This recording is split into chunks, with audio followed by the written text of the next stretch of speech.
Hello friends, और क्या हाल चाल, कैसे हो? तो फ्रेंड्स, आज की इस वीडियो में हम क्लास 12th इंग्लिश के बहुत ही इम्पोर्टेंट टॉपिक हल करने वाले हैं। तो सबसे पहले सीखेंगे दो महत्वपूर्ण सेंट्रल आइडिया, उसके बाद सीखेंगे जितने भी इम्पोर्टेंट क्वेश्चन आंसर हैं, जैसे कि सप्लीमेंट्री से, प्रोज से।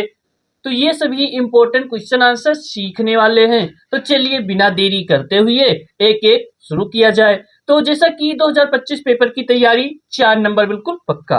तो यहाँ पे सबसे पहले कीपिंग क्वाइट की सेंट्रल आइडिया देख लेते हैं। तो इसका हिंदी भी देखेंगे और इंग्लिश में तो देखते ही हैं। चलिए, तो central idea, the poem keeping quiet is composed bye Pablo Neruda, यानी कि कविता कीपिंग क्वाइट पैब्लो नेरुदा द्वारा रचित है। Keeping quiet is a simple poem, यानी कि फ्रेंड्स जो कीपिंग क्वाइट एक सरल कविता है। कीपिंग क्वाइट एक सरल कविता है। It is addressed to people worldwide, तो जैसा कि फ्रेंड्स यह बुद्धहीन लोगों को संबोधित करता है। यह जो कीपिंग क्वाइट कविता है बुद्धहीन लोगों को संबोधित करता है। Today is our life is hasty and without direction, यानी कि today is our life is hasty and without direction, आज हमारा जीवन जल्दबाजी में और दिशाहीन है। यानी कि फ्रेंड्स आजकल जो हमारा जीवन बिल्कुल जल्दबाजी और दिशाहीन है, विदाउट डायरेक्शन। तो फिर देखेंगे, we don't understand that purpose of life, we don't understand that purpose of life, यानी कि हम जीवन के उद्देश्य को नहीं समझते। हम जीवन के उद्देश्य को नहीं समझते। इन this poem the poet demands, in this poem the poet demands of quite stillness and silence will help man in creating a feeling of mutual understanding among human being। इस कविता में कवि शांति की खोज की मांग करता है, यानी कि जो एक कविता कीपिंग क्वाइट है, कवि चाहता है कि शांत हो। शांति और मौन मनुष्य में समझ पैदा करती है, यानी कि शांत रहना, थोड़ा मौन रहना मनुष्य में समझदारी का प्रतीक है। समझदारी बिल्कुल होती है, जैसे कि थोड़ा कम बोलना और मौन रहना समझ पैदा करता है। अगला देखेंगे सेंट्रल आइडिया। अगला नंबर है ये थिंग ऑफ ब्यूटी की सेंट्रल आइडिया। ये थिंग ऑफ ब्यूटी की सेंट्रल आइडिया भी अपने आप में बहुत ही महत्वपूर्ण है। तो सीखेंगे, यहाँ पर सेंट्रल आइडिया सीखेंगे ये थिंग ऑफ ब्यूटी का। ये poem a thing of beauty, the poem a thing of beauty is composed by John Keats, यानी कि यह कविता a thing of beauty John Keats द्वारा रचित है। यह कविता a thing of beauty John Keats द्वारा रचित है। In this poem the poet tells us that the beautiful things are the source of great joy and happiness, यानी कि इस कविता में कवि हमें बताता है कि सुंदर चीजें महान है। इस कविता में कवि हमें बताता है कि सुंदर चीजें महान है, जय और खुशी का स्रोत है, यानी कि विजय और खुशी प्रसन्नता के स्रोत हैं, सोर्स हैं। और सीखेंगे, Therefore, beautiful things are worth treasuring. Beauty in whatever form in may be found is internal joy to humans, यानी कि इसलिए सुंदर चीजें सजोकर रखने लायक है। इसलिए सुंदर चीजें सजोकर रखने लायक है। सुंदरता किसी भी रूप में हो वह मनुष्य के लिए अनंत खुशी है। सुंदरता किसी भी रूप में हो वह मनुष्य के लिए अनंत खुशी है। अभी इसका हिंदी भी दिखाएंगे। हमारे चारों ओर, तो beautiful things around us provide energy and happiness, हमारे चारों ओर सुंदर चीजें हमें ऊर्जा और खुशी प्रदान करती है। हमारे चारों ओर जो सुंदर चीजें हैं हमें ऊर्जा और खुशी प्रदान करती है। तो इस कविता में इस प्रकार से हिंदी लिखेंगे। यह कविता a thing of beauty John Keats द्वारा रचित है। इस कविता में कवि हमें बताता है कि सुंदर चीजें महान है, जय और खुशी का स्रोत है, इसलिए सुंदर चीजें सजोकर रखने लायक है। सुंदरता किसी भी रूप में हो वह मनुष्य के लिए अनंत खुशी है। चारों ओर, हमारे चारों ओर सुंदर चीजें हमें ऊर्जा और खुशी प्रदान करती है। तो अब देखेंगे अगला सीखने वाले हैं 5 इंपॉर्टेंट प्रोज से क्वेश्चंस। तो 5 important questions and answers pros section से। तो पहला क्वेश्चन है what did M Hamel say when Franz reached to the school, यानी कि जब फ्रेंज स्कूल में पहुंचा तो यम हामिल ने उससे क्या कहा। तो देखेंगे इसका आंसर क्या होने वाला है। तो when Franz reached to the school, जब फ्रेंज स्कूल में पहुंचा, M Hamel saw him and said very kindly, M Hamel ने उसे देखा और बहुत दयालुता पूर्वक कहा, go to your place quickly little Franz, नन्हे फ्रेंज जल्दी जाओ अपने जगह पे, we are beginning without you, हम तुम्हारे बिना ही प्रारंभ करने वाले थे। यानी कि जो ये समारोह है, जो ये प्रक्रिया है क्लास की, हम तुम्हारे बिना ही शुरू करने वाले थे। तो इस प्रकार से पहले क्वेश्चन का आंसर हो जाता है। अगला देखेंगे अब, what makes the city of Firozabad famous, what makes the city of Firozabad famous. तो जैसा कि friends Firozabad city is famous for glass blowing industry, जो फिरोजाबाद शहर है वह कांच की फैक्ट्री के लिए प्रसिद्ध है। Firozabad city is famous for glass blowing industry. Every other family here is engaged in making bangles, वहां पर हर दूसरा परिवार चूड़ियां बनाने में लगा हुआ है। यानी कि जो फिरोजाबाद शहर है वहां पे हर घर घर पे चूड़ियां बनती है, हर एक दूसरा परिवार चूड़ियां बनाने में लगा हुआ है। It is famous for its bangles, वह अपने चूड़ियों के लिए प्रसिद्ध है। जो फिरोजाबाद शहर है वह अपने चूड़ियां बनाने के लिए प्रसिद्ध है। तो इस प्रकार से ये क्वेश्चन का आंसर हो जाता है फिरोजाबाद शहर क्यों प्रसिद्ध है। तो फिरोजाबाद शहर जो है कांच की फैक्ट्री के लिए, और वहां पर हर एक दूसरा परिवार चूड़ियां बनाने में लगा हुआ है और अपने चूड़ियों के लिए ही प्रसिद्ध है फिरोजाबाद शहर। अगला है, Why did अनीस जंग ask साहब about the school? What was its impact on साहब? यानी कि अनीस जंग ने साहब नाम के लड़के से स्कूल के बारे में क्यों पूछा और साहब का इस पर क्या प्रभाव पड़ा। तो देखेंगे कि अनीस जंग जो लेखक हैं इस पाठ के, उन्होंने क्या पूछा था स्कूल के बारे में। तो उन्होंने क्यों पूछा, तो इसलिए पूछा, देखेंगे, Anees Jung asked Saheb about the school because he did not go to school. Anees Jung ने साहब से स्कूल के बारे में पूछा क्योंकि वह स्कूल नहीं जाता था। And there was no school but he wanted to go to school, वहां पर कोई स्कूल नहीं था इसलिए वह स्कूल नहीं जाता था। When अनीस जंग told that she will D A school, जब अनीस जंग ने बताया कि वह एक स्कूल बनवाएंगे। When he came there he said yes, उन्होंने कहा कि जब हम एक नया स्कूल बनवाएंगे तो क्या तुम पढ़ने आओगे। उन्होंने कहा यस यस, हाँ क्यों नहीं, जरूर आऊंगा। तो इस प्रकार से साहब नाम के लड़के का रिएक्शन था। चलिए अगला क्वेश्चन देखते हैं, चौथा नंबर, फिर 5वां नंबर का। हमारा चौथा नंबर का क्वेश्चन है, why does the author say garbage to them is gold, लेखक क्यों कहते हैं कि जो एक कूड़ा है सोना है। आखिरकार लेखक क्यों कहता है कि कूड़ा सोना है। Garbage is the only means of the survival for them, यानी कि कूड़ा उनके लिए सब कुछ था। जो कूड़ा बीनने वाले थे उनके लिए कूड़ा ही सब कुछ था। They search for something valuable in the garbage, वह कुछ चीजें कूड़े में सारा दिन ढूंढते इधर उधर, तो जो कूड़े में कुछ चीजें मिल जाती थी। And sell for real little money, जिसे बहुत ही कम पैसे में, यानी कि थोड़े बहुत पैसे में बेच दिया करते थे, तो जिससे उन्हें थोड़ा बहुत रुपया मिल जाता था।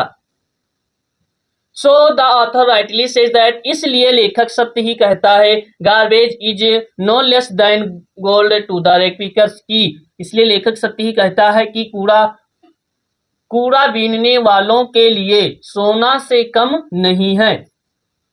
अगला नंबर है, how deep was the pool, what was there inside the water, तालाब कितना गहरा था और पानी के अंदर क्या था। तो जैसा कि friends the pool was 9 feet deep, तालाब जो है वह 9 फुट गहरा था। There was nothing inside the yellow thing, everywhere there was water and only water, वहां पर प्रत्येक जगह पानी ही पानी था। अब तालाब के अंदर क्या होता है, पानी ही तो होता है, तो हर जगह पानी ही पानी था और जो तालाब था वह 9 फुट गहरा था। What did M Hamel say about the French language, यानी कि फ्रेंड जो यम हामिल थे उन्होंने फ्रेंच भाषा के बारे में क्या कहा। तो he called French the most beautiful language in the world, उन्होंने कहा कि जो ये फ्रेंच भाषा है संसार की सबसे सुंदर भाषा है। ही कॉल्ड, उन्होंने बताया, कहा, French the most beautiful language in the world, जो फ्रेंच भाषा है संसार की सबसे सुंदर भाषा है। ही सेड दैट, उन्होंने कहा कि it was the clearest and the most logical language, उन्होंने कहा कि यह बहुत ही स्पष्ट और तार्किक भाषा है। जो फ्रेंच भाषा है बहुत ही स्पष्ट और तार्किक भाषा है। When did the writer join the YMCA pool and why, यानी कि फ्रेंड्स लेखक ने YMCA पोल कब और क्यों ज्वाइन किया, यानी कि उन्होंने कब तैरना सीखा था, यानी कि तैरने जाने के लिए YMCA पोल कब और क्यों ज्वाइन किया था। तो द जो ये पाठ के लेखक हैं, ही वाज 10 और 11 ईयर्स ओल्ड, जब वह 10 या 11 साल के थे। When he joined the YMCA pool it offered an opportunity to learn to swim, जो YMCA पोल था वह ऑफर करता था तैरने सिखाने के लिए, तैरना सीखना चाहते थे, इसलिए उन्होंने YMCA पोल ज्वाइन किया था जब वह 10-11 साल के थे।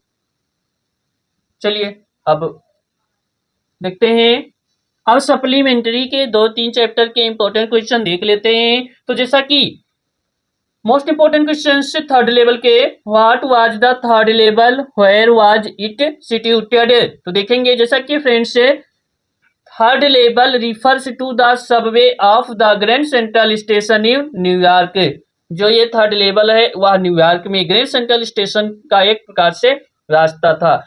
But Charlie claimed it to be present at Grand Central station in New York, लेकिन चार्ली दावा करते हैं कि जो तीसरा तल है वह ग्रैंड सेंट्रल स्टेशन में न्यूयॉर्क में स्थित है। How did Charlie enter in the third level, how did Charlie enter in the third level, जो चार्ली हैं वह तीसरे तल पर कैसे पहुंच गए, कैसे घुस गए या फिर कैसे पहुंच गए। Charlie had been late at his office, Charlie अपने ऑफिस के लिए बिल्कुल ऑफिस से देर हो गए थे, देर रवाना हुए थे। He desired to reach at home early, वह बहुत ही जल्द अपने घर पहुंचना चाहते थे, यानी कि बहुत जल्दबाजी में थे और जल्दी से अपने घर पहुंचना चाहते थे। सो ही, इसलिए he went to Grand Central Station to catch ये सबर्बन ट्रेन, इसलिए वह ग्रैंड सेंट्रल स्टेशन पर गए और सबर्बन ट्रेन में बैठने के लिए। तो he was lost in corridor, तो क्या हुआ, वह बरामदे में खो गए। ही वाज लॉस्ट इन ये कॉरिडोर, वह बरामदे में ही खो गए।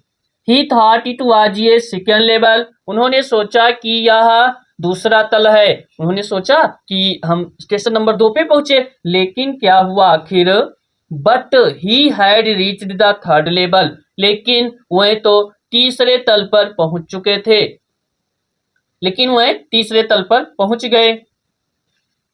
अगला देखेंगे,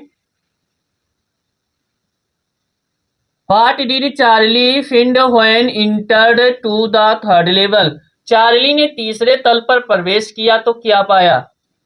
what did Charley find when entered to the third level, तो at the third level Charley saw the people bearing old fashion dress, जब उन्होंने तीसरे तल पे प्रवेश किया तो उन्होंने देखा कि जो वहां के लोग हैं पुराने स्टाइल के कपड़े पहने हुए हैं। ऑन लोकोमोटिव ट्रेन, और वहां पे उन्होंने पुराने लोकोमोटिव न्यूज़पेपर डेटेड जून 1894 11 तारीख 1894, brass spittoons, flickering gas, flames, light और बहुत चीजें, तो many other things related to that century, वहां की जो हर एक चीजें थी उस शताब्दी से रिलेटेड थी, संबंधित थी। अगला क्वेश्चन है, what did the astrologer tell when the tiger king was born, what did the astrologer tell when the tiger king was born, तो the astrologer predicted that the newly born prince will grow up तो जैसा कि the astrologer predicted that the newly born prince will grow up to become the hero of the heroes, यानी कि मुख्य ज्योतिषी ने नवजात शिशु के बारे में इस बात की घोषणा की कि यह नवजात शिशु बड़ा होकर नायकों का नायक, ब्रेव ऑफ द ब्रेवेस्ट, बहादुरों का बहादुर एंड ग्रेट वॉरियर, और महान योद्धा बनेगा। ही ऑल्सो प्रिडिक्टेड दैट, उन्होंने इस बात की भी घोषणा की the baby was born in the hour of the bull, यानी कि इस बच्चे का जो जन्म है बैल नक्षत्र में हुआ है, इस बच्चे का जन्म बैल नक्षत्र में हुआ है। The bull and the tiger bear enemies, यानी कि बैल और शेर एक दूसरे के दुश्मन होते हैं। Dear for he would die cause of the tiger, इसलिए इसकी मृत्यु का कारण शेर ही बनेगा। तो जैसा कि फ्रेंड्स मुख्य ज्योतिषी ने बता दिया कि यह जो नवजात शिशु है नायकों का नायक, बहादुरों का बहादुर और महान योद्धा बनेगा। और उन्होंने इस बात की भी घोषणा की कि इस बच्चे का जन्म बैल नक्षत्र में हुआ है, तो बैल और शेर एक दूसरे के दुश्मन होते हैं, इसलिए इसकी मृत्यु का कारण शेर ही बनेगा, टाइगर ही बनेगा। देखेंगे अगला question, how did the king save his throne, यानी कि राजा ने अपना राज सिंहासन कैसे बचाया। How did the king save his throne, राजा ने अपना राज सिंहासन कैसे बचाया। तो the king ordered 50 diamond rings from a famous jeweller, यानी कि महाराज ने 50 हीरे की अंगूठियां एक प्रसिद्ध सुनार को बनाने का आदेश दे दिया। कहा कि तुम 50 हीरे की अंगूठियां बनाओ, आदेश दिया। He sent all the rings to the officer's wife, उन्होंने सब अंगूठी उठा के ऑफिसर्स की पत्नी को भेजवा दिया, यानी कि 50 की 50 अंगूठियां ऑफिसर्स की पत्नी को भेजवा दिया। तो ही थॉट, राजा ने सोचा, that the lady would keep 1 or 2 rings, राजा ने सोचा कि 1 या 2 अंगूठी रख लेगी और सब वापस कर देगी। उन्होंने अपने मन में यही सोचा था कि 1 या 2 अंगूठी जो है रख लेंगी और सब अंगूठियां वापस कर देंगी। And sent back the remaining, और सभी अंगूठियां वापस कर देंगी। But she kept all the rings, लेकिन वह बहुत ही ज्यादा लालची थी, इसलिए उन्होंने सब अंगूठियां रख ली, 50 की 50 हीरे की अंगूठियां रख ली। अगला क्वेश्चन देखेंगे, तो what did the astrologer tell about the death of the tiger king, यानी कि मुख्य ज्योतिषी ने उस बाघ राजा की मृत्यु के बारे में क्या बताया। उन्होंने मृत्यु के बारे में क्या कहा था। तो the chief astrologer had told the king that his death would come from ये टाइगर, यानी कि मुख्य ज्योतिषी ने कहा कि इस राजा, ये जो नवजात शिशु है राजा है, इसकी मृत्यु का कारण शेर ही बनेगा, बाघ ही बनेगा। He also predicted the king would किल, उन्होंने इस बात की भी घोषणा की थी कि महाराज तुम 99 शेर मार दोगे, कुछ नहीं होगा, लेकिन but he will have to be very careful from the 100 tiger, लेकिन तुम 100वें शेर से आपको बहुत ज्यादा सावधान रहने पड़ेगा, वही आपकी मृत्यु का कारण बनेगा। 99 शेर मार दोगे कुछ नहीं होगा, लेकिन 100वां शेर है वही आपकी मृत्यु का कारण बनेगा। दोबारा इंपॉर्टेंट क्वेश्चन पढ़ेंगे, what did the M Hamel say when Franz reached to the school, तो यानी कि जब फ्रेंच स्कूल पहुंचा तो यम हामिल ने उससे क्या कहा। तो when Franz reached to the school M Hamel saw him and said very kindly, जब फ्रेंच स्कूल पहुंचा तो यम हामिल ने उसे देखा और बहुत ही दयालुता पूर्वक कहा, go to your place quickly little Franz we are beginning without you, उन्होंने कहा कि नन्हे फ्रेंच जल्दी जाओ, अपनी जगह पे बैठ जाओ, हम तुम्हारे बिना ही प्रारंभ करने वाले थे। तो ये सब रिपीटेड है, अभी पहले ही पढ़ाया गया है, इसे एक क्वेश्चन नहीं पढ़ाया गया, देख लेते हैं। ये भी बताया गया है, दोबारा बता दे रहे हैं। What did M Hamel say about the French language, यानी कि यम हामिल ने फ्रेंच भाषा के बारे में क्या कहा। तो M Hamel called French the most beautiful language in the world, M Hamel ने कहा कि जो ये फ्रेंच भाषा है संसार की सबसे सुंदर भाषा है। ही said that he was the clearest and the most logical language, उन्होंने कहा कि जो ये बहुत ही तार्किक और स्पष्ट भाषा है। अगला question, what had been put up on the bulletin board, यानी कि बुलेटिन बोर्ड पर क्या लिखा जाता था।